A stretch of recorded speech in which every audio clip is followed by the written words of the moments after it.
chúa các bạn ơi. Đây hủ chúa 4 sừng các bạn ơi. Gỡ hết bên này đi. Hôm nay phát hiện được Chúa chúa các bạn. bữa mình bắt trong hồ snow một con nữa đấy, 1 tí. Cái đó là này là hồ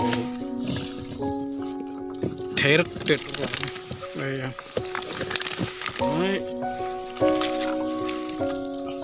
không phải là hồ chúa, còn phải là con nào Đen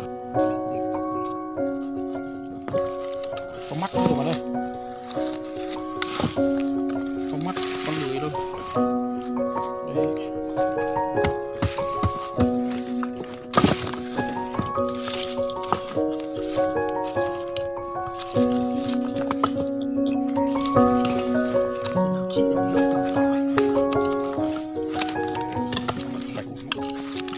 Chúa 4 kg các bạn.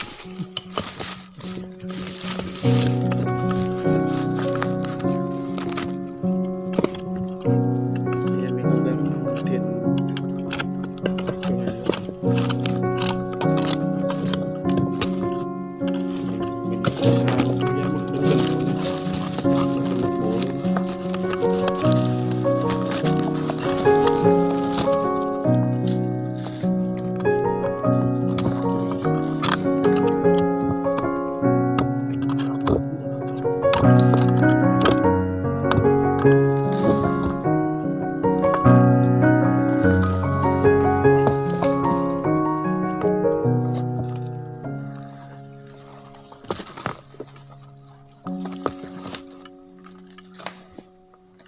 chịu rồi. Đây là cái nước suối gì đó.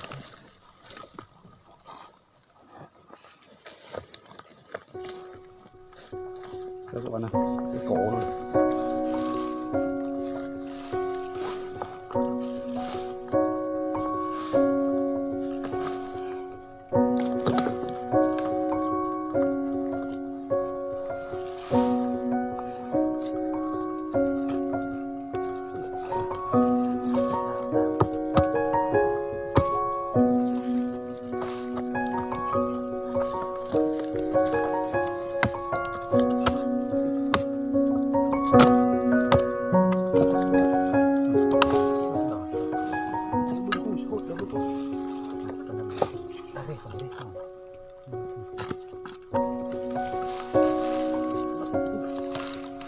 Bang cô á. Nó lụ nha. Ồ, là hơn này, có cái là lụ này.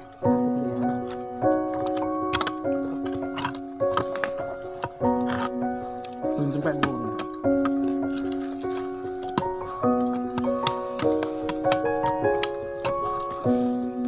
Cái chuyện này nhỉ. Nào.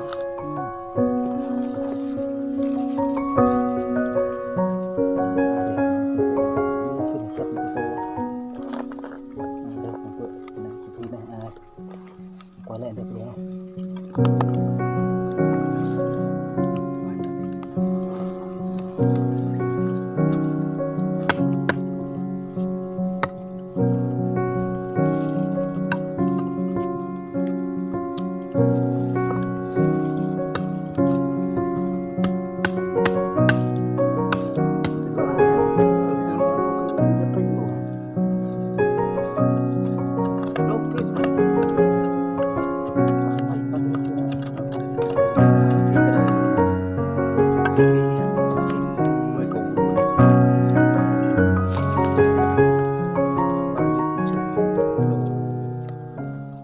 Đổ xuống sông xuống biển luôn.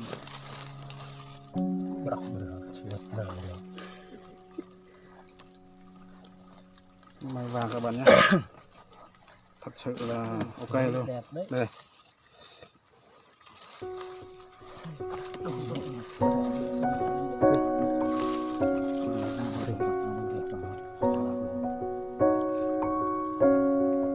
Bác nhà là tách lẹ rồi đấy.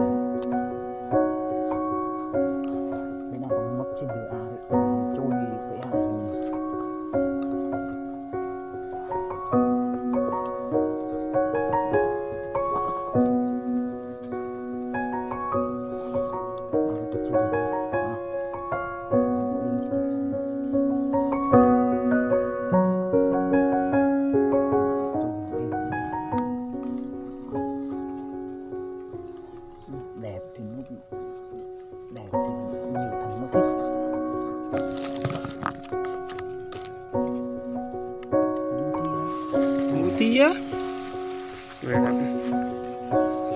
Đầu Hổ chúa sao rồi.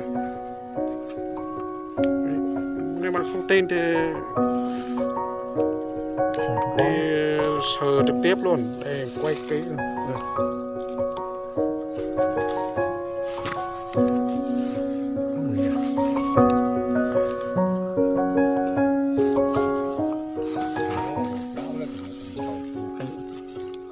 Tư thế bố nha các bạn nhé.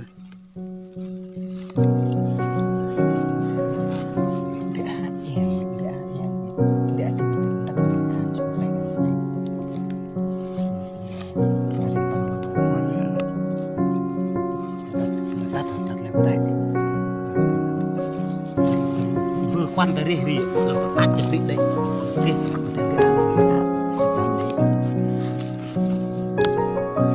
chúa tay chị bắt đầu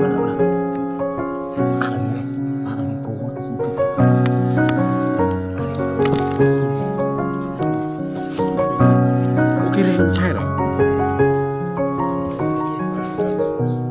Đã lên đúng. cái này phí nhỉ bách chị này cái đó Lũ được gì. đồ Trong quá trình nhổ thì cái ăn đăng là cái tí được là chuyện gỡ lấy á. nhưng mà khơi đây để cái này mấy đừng đá bên đấy rồi.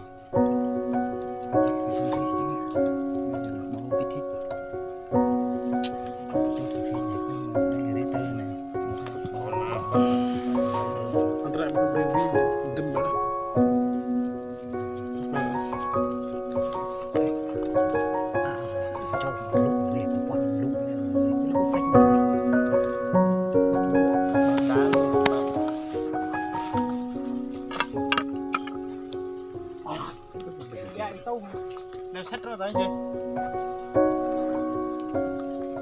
Hả? Chị quay phim từ tôm này không? Quay tam đây. Chung rồi.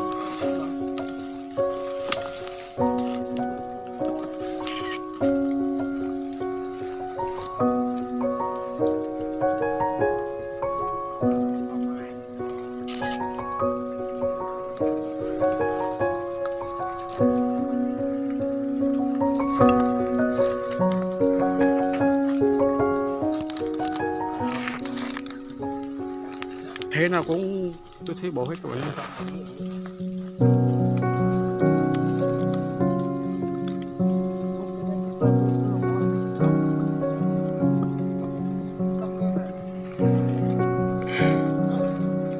Cao còn nhá, khoảng 3,5 mét các bạn nhé.